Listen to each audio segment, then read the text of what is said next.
In 1817, a farmer named John Bell moved him and his family to a rural area in Tennessee. It wasn't too soon after the move that the family began to experience some very eerie occurrences. The torment of the Bell family began with odd occurrences such as hair being pulled, family members being kicked and scratched, and the blankets being pulled off of the beds. One such account from Elizabeth, daughter of John Bell, tells how she was slapped, bruised, and stabbed with pins, the torment seeming to focus heavily on young Elizabeth.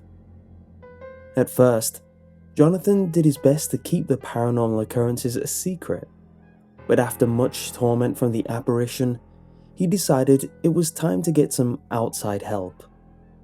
He confided to a close friend, who in turn offered to help the Bell family. The man rounded up an investigation team, and this is where the story takes a very sinister turn. During their investigation, the team would stay overnight at the Bell house, where they began to hear choking sounds, the rattling of chains, and a soft, menacing giggle that would echo the halls at night. Soon into their investigation, the spirit began to speak to the team, telling them that she was the witch of Kate Batts, who was not only a neighbor to the family, but a person that John had many disputes with. People were terrified of the witch, and she soon began causing mayhem not only to the Bell family, but to the entire community. Kate would appear at the Bell home randomly, causing as much havoc as she could.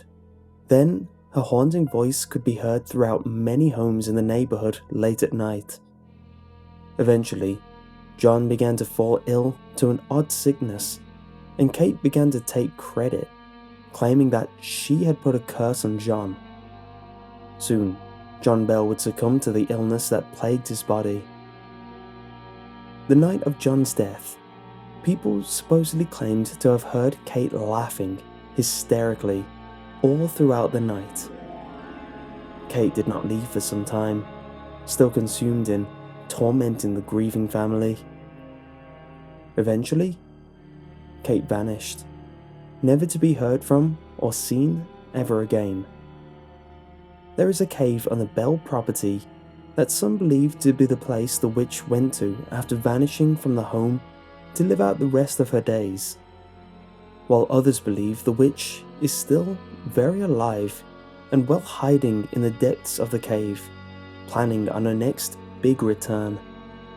The cave has become quite the local attraction, and for a small fee, you can take a tour of the infamous Bell Witch Cave. But you never know when the witch could return to continue her sinister crimes. Except this time, her victim could be you.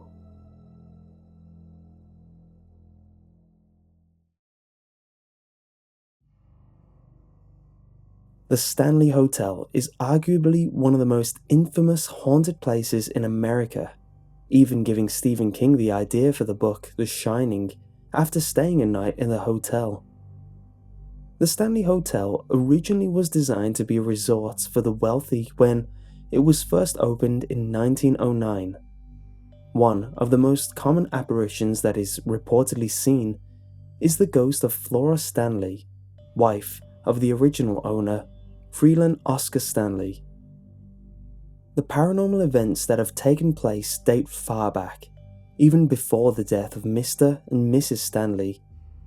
The first event being reported in 1911. It is said during a dreadful storm, room 217 had a major gas leak, and unfortunately, a maid named Elizabeth Wilson entered the room with a lit candle. The flame from the candle caused a tremendous explosion, sending poor Elizabeth flying back, crashing onto the dining room near room 217. The fire caused from the explosion destroyed 10% of the hotel, but luckily, Elizabeth survived with only 2 broken ankles. Ever since then, room 217 has become a hotbed for paranormal activity, as it's the room with the most reported cases of paranormal sightings. Elizabeth worked for the hotel the rest of her life until the 1950s when she passed away. Though she may be deceased, some report to have seen her to this day continuing her work activities such as folding clothes and cleaning up any messes. Many couples have claimed the ghost of Elizabeth crawled into their beds and tried separating the couple from one another. Many of the staff to this day report constant sightings, one of the most terrifying being that of the ballroom. Late at night, when the room is completely empty, sounds of a loud party can be heard coming from the ballroom. Yet when you enter, the sound will completely stop. There are countless stories of frightening events taking place at the Stanley Hotel. Even author Stephen King is quoted saying the following: "I dreamed of my 3-year-old son running through the corridors, looking back over his shoulder, eyes wide, screaming. He was being chased by a fire hose. I woke up with a tremendous jerk, sweating all over, within an inch of falling out of my bed. I got up, lit a cigarette, sat in a chair looking out the window at the Rockies, and by the time the cigarette was done, I had the bones of the book firmly set in my mind." He and his family were staying in room 217. The Stanley Hotel is located in Colorado, 5 miles from the Rocky Mountains, where you too can book a night at the hotel to this day, and for a cheap price of $28, you can take part in the nightly ghost tour.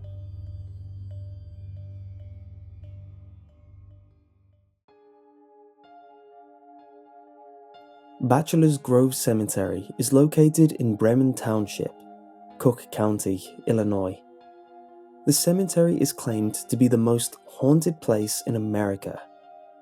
Bachelor's Grove dates as far back to 1833, where it was named after 4 single men who settled the area, thus giving birth to the name Bachelor's Grove. Surprisingly enough, in the 1960s, the area became very popular for young lovers to sneak off to in the middle of the night. Some of the teenagers that roamed the area at night caused a lot of damage to Bachelor's Grove, destroying headstones, digging up graves, and even disturbing evidence of a satanic ritual was found to have taken place at the grove. The cemetery experienced odd paranormal activity as far back as the 1950s, with tales such as the blue light. The first ever account of the now infamous blue light was from a man named Jack Hermansky. The man claimed to have seen a blue light the size of a basketball hovering over the grove as it blinked rapidly while constantly changing positions in the air. Many reports of the blue light have been reported, some even claiming to have been pushed to the ground by the strange light. In 1963, a group of 3 young boys were lost in the woods, right near Bachelor's Grove Cemetery. The boys were lost for a couple of weeks, until they were found by the police. When the boys were found, all they could talk about was the blue light, speaking of nothing else. Another eerie report incident from Bachelor's Grove is the story of the phantom dog. June of 1998, a man was near the entrance to the grove late at night when he saw what looked like to be an all-black dog that he claimed he could see straight through, as though the dog was transparent. 1 week later, the same man made a trip to the grove, this time with his friends. Again, he saw the dog, and the group watched as the dog stayed perfectly still until it slowly faded away. One of the most recent accounts of the phantom dog was in 2003, when a group of small children were playing in the grove when, out of nowhere, a dog began chasing them.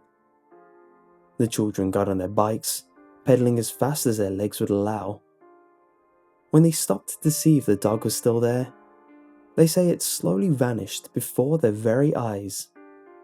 Many urban legends come from the grove, one such legend having reached true fame, the story of the Hook. The legend starts off as a couple drives to the cemetery for a private, romantic evening, and when the girl asks to go home, the car inexplicably won't start. The boy then gets out of the car to go look for some help, after telling the girl to stay in the car and lock the doors. The boy is gone for a long time, and during which the girl begins to hear strange noises coming from the woods.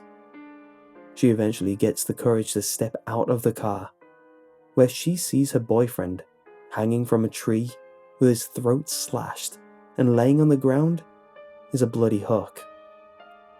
There are countless stories of ghosts that haunt the grounds at Bachelor's Grove, but if you're daring enough to see it yourself, you can take a trip and visit this ominous place.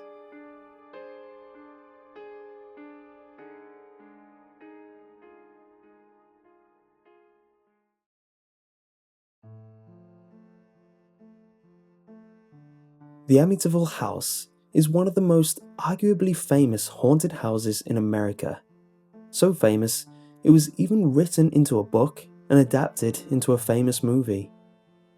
This house has a very dark, troubling past, starting with the mass murder of the Defeo family in 1974. One of the brothers, Ronald, went through his family's house on the night of November 13th with a rifle in hand. Ronald shot and killed his own family as they slept in their beds. In total, he killed 6 of his family members, the youngest being 9-year-old John Defeo. Ronald pleaded insanity, claiming voices in the house whispered to him, plotting against him, convincing him to kill his family. Ronald was sentenced to 6 consecutive life sentences and is alive to this day in Greenhaven Correctional Facility.